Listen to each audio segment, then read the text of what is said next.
I, 27M, have been dating my girlfriend, Lola, 22F, for about 2 years now, and overall, things have been great. My brother Ian, 22M, has always been pretty weird whenever she comes up or is around. Ian and I are very close, talking to each other daily, but the conversation will usually change gears as I start talking about anything Lola related. I thought maybe he was jealous of the time I was spending with her or maybe had a little crush on her. Still, whenever we'd get together, he'd make comments about our age gap, poke fun at me for simping, and joke about her sleep disorder. Ian's always enjoyed a good prank, either pranking or being pranked.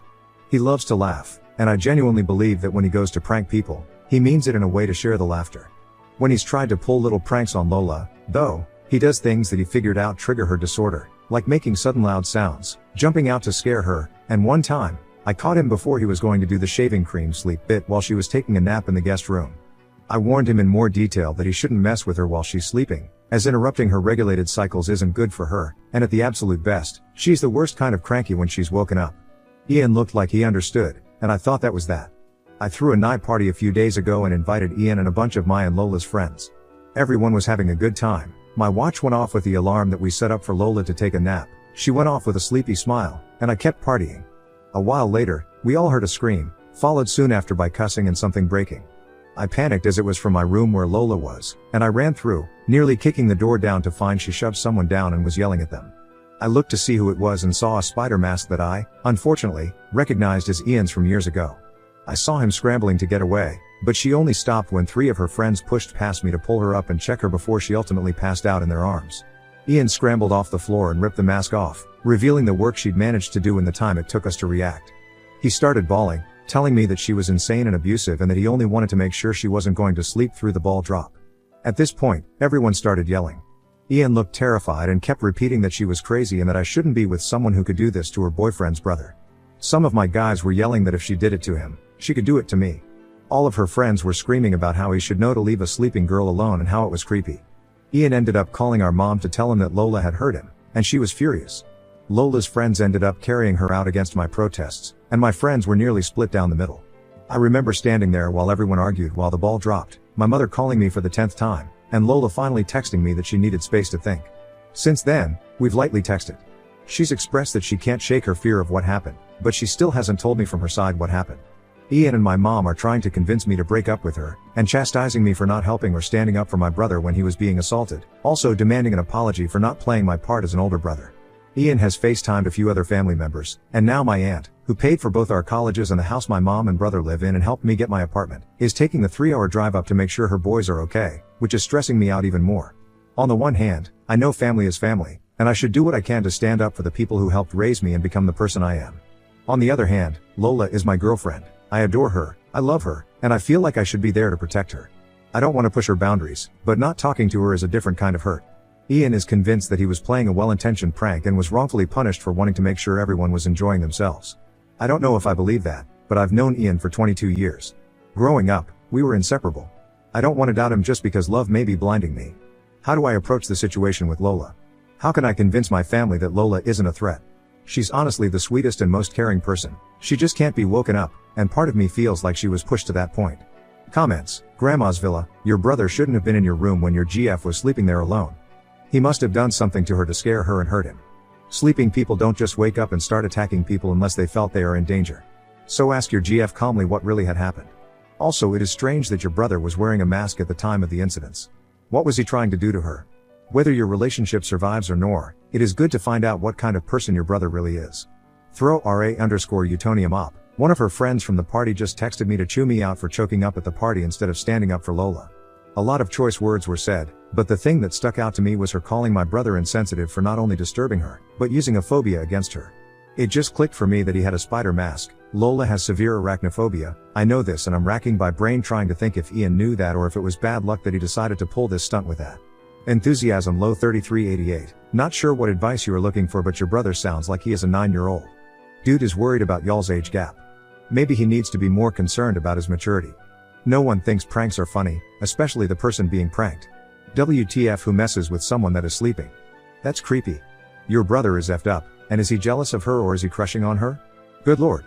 I guess my advice to you is grow a set of balls and distance yourself from your jacked up family or split with your GF so she is free to find someone with a more normal family. 1 Ambition 1558, good God man, your brother scared the hell out of your GF and is trying to get ahead of the story before he can come out looking like the bad guy, because he knows he's in the wrong. He knew better, what he did was premeditated and cruel, and he suffered the consequences. But so did Lola. She wasn't all the way conscious and she was sent into fight or flight, her brain was trying to keep her safe in a triggering situation. Call off the flying monkeys and stand up for your girlfriend who you state is a lovely person. And ask for her forgiveness, because that sounds like a terrible way to ring in the new year, and she should have had your support from the get-go. More info, after my dad left, everyone on my mom's side came together to help her get back on her feet. After she lost her house and was on the brink of losing her kids, too, my mom had my sister and me young, and unfortunately, she couldn't finish high school taking care of young twins, with my grandmother dying soon after. My aunts and extended family all came together to help raise us, get my mom the help she needed, make sure we had what we needed for school life, and really saved us from not just homelessness, but worse. I have such high respect for my family because I know what they did for me. My aunt personally tutored me after I was diagnosed with a learning disability, and it was because of her that I made it to graduation, let alone college. I joked that I wanted to be like her when I grew up. And now, to know that the same people that I owe my very life now to are upset with a choice I made has made me so incredibly anxious. I freeze up thinking about it just like I froze up in that room, and I don't know what to do. I love her, I know I do. I'm flustered. Edit. Thank you to everyone who has shared their advice and opinions in comments and DMs, even the more blunt and rude ones, letting me know that in not acting, I was hurting my girlfriend as well. She called me a few minutes ago, and I was so happy to hear her voice. I'm still crying from getting to. She sounded quiet, not like her usual bubbly self, and she didn't say much other than to ask if I was okay and if we could talk tomorrow. I wanted nothing more than to keep talking to her. I apologized over and over, but she thanked me for apologizing and kept changing the subject to where I wanted to meet her tomorrow. We decided on this nice crepe and tea place she likes, one of our first date spots, and then she hung up. I know now that I can't stay impartial. My aunt's going to be at my mom's soon, and I've been pacing my living room, thinking of how I'm going to approach this with my family. I don't want to be rude, but I won't let my tone or language stop me from doing what I should have done in the first place. Ian has given a lot of excuses, but none of them make up for the fact that he's put her through and that I let slide for no good reason. After hearing her voice and how down she sounded, I felt ready for war. She might break up with me, and after reading all of your comments, I'm disgusted with my actions, and I'd leave me too. Update, to everyone who has reached out to me with advice on how I can learn from this shitstorm, thank you. To everyone who has helped me understand that just because family has done a lot for you, it does not mean you're indebted to them and can't have an opinion or life of my own, thank you. To everyone that has reached out to me telling me that I'm such an idiot, I suck as a boyfriend, they hope Lola leaves me, they wish she beat both of us up, thank you. A lot happened yesterday, and frankly, I don't have time to get into everything with police and packing to deal with, but I'll tell you as much as I can. In short, while a lot of you advised me to wait for Lola to tell me her side before I confront my family, they all came over to my apartment yesterday morning while I was writing out a list of questions for them. I was supposed to go over the night before, but I texted them saying I needed time and asked if we could meet later today. They obviously didn't like that and showed up unannounced. The fighting started almost immediately, and I was initially thrown off by them being there, but I matched the energy and started yelling back at them for their predatory and enabling behavior of Ian and how I couldn't believe they'd side with him. My aunt got in my face about disrespect, while my mom cried, and my brother cussed me out, but I yelled back at them that if they genuinely believed Lola was the problem, then they were victim-blaming idiots and that I wanted nothing more than to do with. My mom kept crying, but I got my aunt's attention with the computer, and she got close to look at the screen. I was going through comments to write up all the questions. After a minute, she turned back to us, really my brother, and said, "What is this?" I explained what Reddit was and that I'd posted for help. Ian then stopped comforting mom and pushed past me to get to the computer, asking what right I had sharing family business on the internet. My aunt stopped him and asked, "Why didn't you tell us you were alone with her? You never told me she was sleeping." To say all hell broke loose would be an understatement. Like a switch, my mom almost immediately stopped loudly crying and looked over at my aunt, confused. Ian started shaking his head and reiterating his version of the story, which, listening to it, was infuriatingly off. I'd figured out that not only did he tell mom and our extended family a version of the story in which Lola was all too violent with him when he jumped from behind a door to give her a little spook, but he left out the details that put him in any bad light. I started yelling again, calling him a liar, but he started crying and called me a liar who was just trying to lie for my girlfriend. At the sight of my brother crying, my mom pleaded with us to stop, my aunt scrolling more on the screen. It felt like both a minute and forever that we were yelling in each other's faces about how the night went, how I felt he always used his tears to get his way, him yelling at me about how ungrateful I always was, etc. Unfortunately, I forgot where we were and didn't keep the volume down at all, and sometime later, there was a knock at the door. I didn't know who it could be, some dumb part hoped Lola, though I knew it wasn't. It was two officers, answering a noise complaint from one of the neighbors.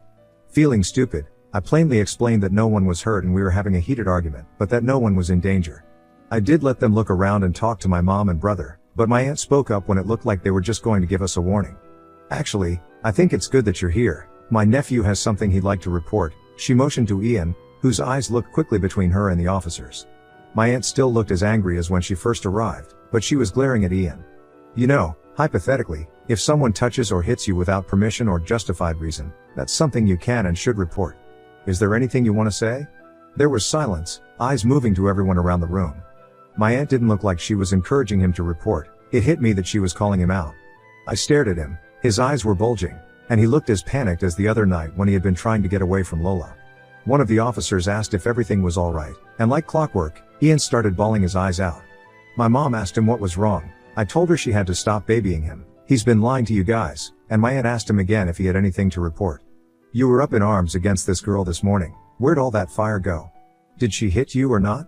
It took a while of us pushing him, but he finally admitted to the room that he didn't have anything to report because he didn't feel like she'd be rightly prosecuted.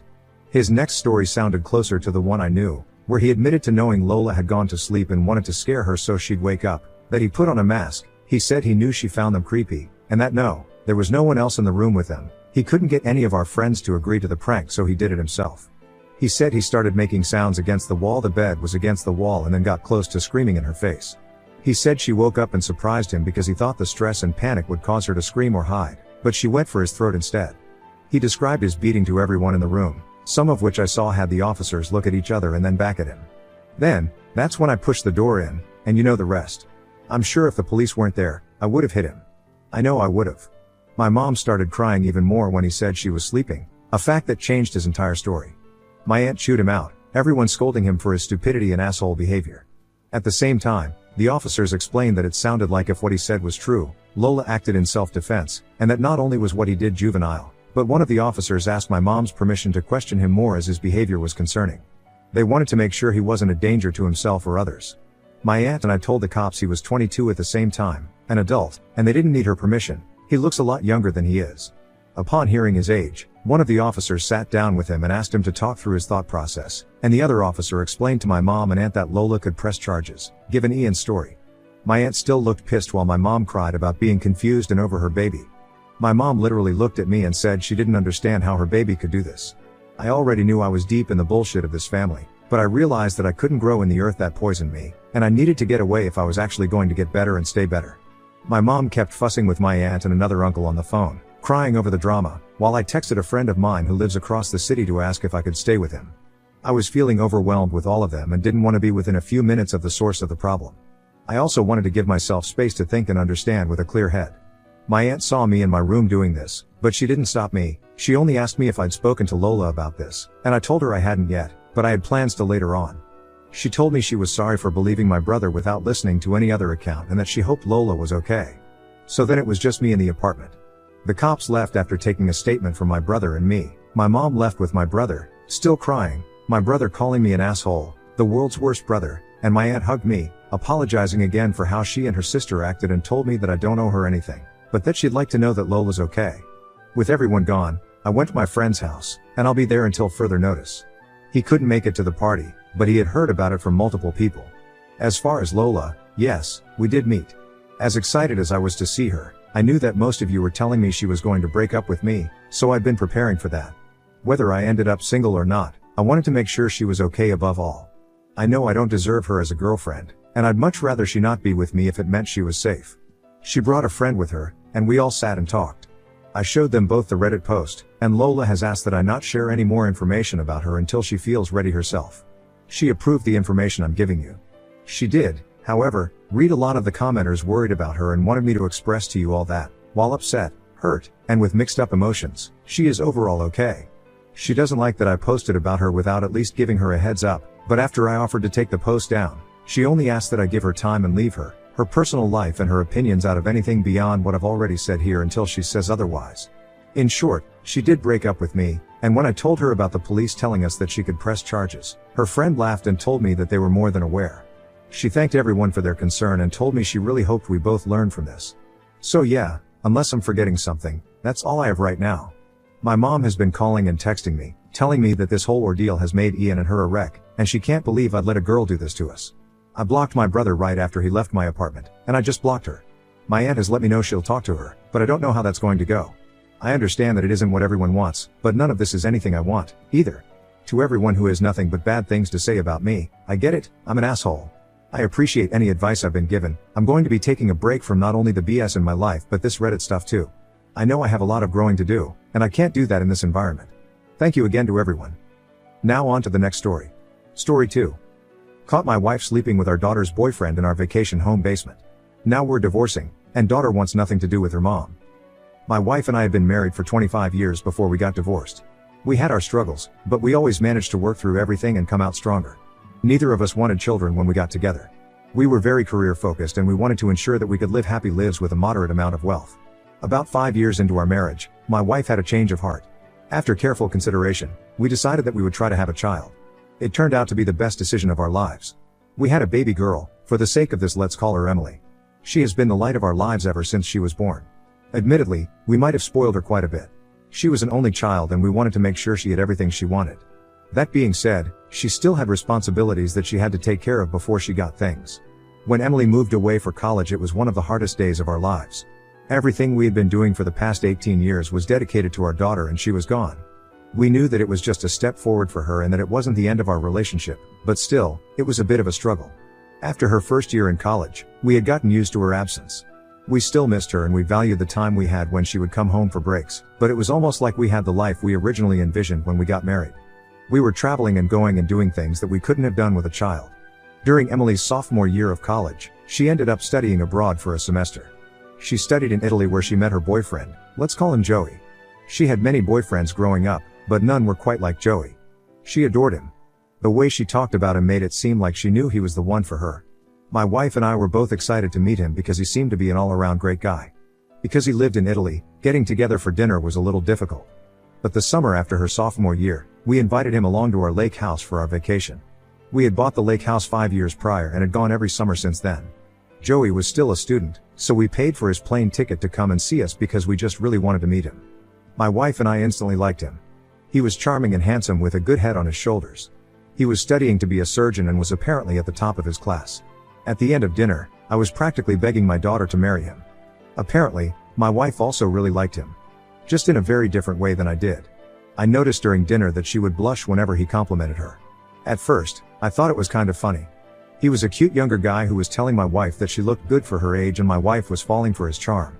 Throughout the rest of the week, the two of them developed an interesting relationship. It was very flirty. It made me uncomfortable, but I didn't want to draw too much attention to it for my daughter's sake. I mentioned it to my wife and she told me that my concerns were nonsense. He was just Italian, and Italian men were like that. Maybe I was being naive, but I believed her. It was the 4th day of our vacation when I ended up coming down with quite a bad migraine. I would get them from time to time over the years, and whenever I felt one coming on, the best thing for me to do was just to sleep. All the time in the sun was really not helping keep it away, so I took off early from an outing to go home. They don't usually take too long to clear up as long as I can get some decent rest. I drew back the curtains in my room and put a pillow over my head after popping a few Excedrin and I fell asleep instantly. I woke up hours later, completely unaware of what time it even was. Thankfully, my migraine was gone. Even though my migraine was gone, I was starving. I looked at the clock and saw that it was a little after midnight, so I tiptoed through the house to make a sandwich in the kitchen. My wife wasn't in bed when I left, though I figured she might have just passed out in a guest room or on the couch to avoid waking me. I wasn't too concerned with that. I walked by my daughter's room and saw that she was in bed asleep. Her boyfriend wasn't there with her and again didn't think much of it. I got to the kitchen and started trying to open the cabinets and fridge as quietly as possible to avoid waking up my daughter. Then I heard the giggling. I froze to get a better idea of what I was hearing. From the porch outside, I could hear Joey saying something in Italian and my wife giggling at it. At first, I thought it was just the harmless banter she had told me so much about. Then I heard a little bit of moaning. Right away, I walked over to the window and peeked through it. My wife was straddling Joey and he was kissing her neck. She had been wearing one of those long dresses and it was raised up above her hips just enough for me to see that they were indeed having sex. My wife was having sex with my daughter's boyfriend on the front porch of our lake house while my daughter and I were both upstairs asleep. I was completely frozen in place as I tried to figure out what to do. My wife was cheating on me.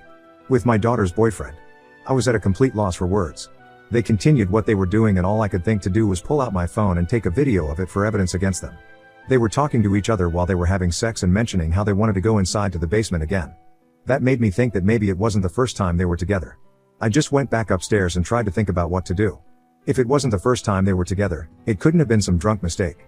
Even then, it's unacceptable, but maybe it would be easier to digest if I knew they weren't in their right minds. To do it twice was extremely intentional. As I was lying in bed, I heard them make their way into the basement. There was a little bit of ruckus as they walked through the darkness and made their way to the door. It almost sounded like an intruder. Which is when I had the bright idea to catch them in the act. After hearing them, I jumped out of bed and grabbed the baseball bat that I had behind my door. I went into my daughter's room and quickly woke her up, telling her that I heard something in the basement. I told my daughter to stay where she was, but knowing her that wasn't going to happen. I tiptoed down the stairs pretending like I thought I was going to have to use my bat to fight off some criminal. My daughter was just steps behind me peeking out to see what was going on. We made it to the basement and all of the lights were on. We heard Joey and my wife having sex before we saw anything. They were hardly making an effort to be quiet. It was almost like they wanted to be caught. When we saw them, both my daughter and I screamed at them. They were completely naked and there was absolutely no denying what was happening. Right away, I regretted waking up my daughter for that. I should have been the one to catch them and I should have shielded her from what she saw, but I wasn't thinking. They tried to cover themselves and explain what was happening, but it was just senseless rambling. My daughter stormed away and I followed behind her. We both started packing our things to go back home. We didn't care what happened with either Joey or my wife, we just needed to get out of the house. My wife tried to tell me that it was a mistake, but I just told her to leave me alone. I had a lot I needed to figure out and I didn't need her in my ear trying to talk me out of my decision. My daughter and I drove back home in complete silence, both terribly upset about what we saw. When I got home, I started looking into divorce attorneys. My daughter helped me look. After a few hours in the morning, we sat down together and had a conversation. She was mortified by what she saw and she didn't think she was ever going to be able to look at her mother again, much less have a relationship with her. What I didn't know was that my daughter had spoken to my wife just a couple of days before about how much she loved Joey. They had been talking about marriage and she thought it was a possibility for her. They had been considering marriage after she graduated. I was heartbroken for my daughter and completely furious with my wife. Cheating is never okay, but cheating with your own daughter's partner is disgusting. I went through with the divorce. My wife and I both worked and we split all of the bills evenly for everything, so in the divorce everything was evenly divided. To this day, my daughter doesn't talk to her mother. What she did was completely unforgivable and I can't blame her one bit for avoiding her.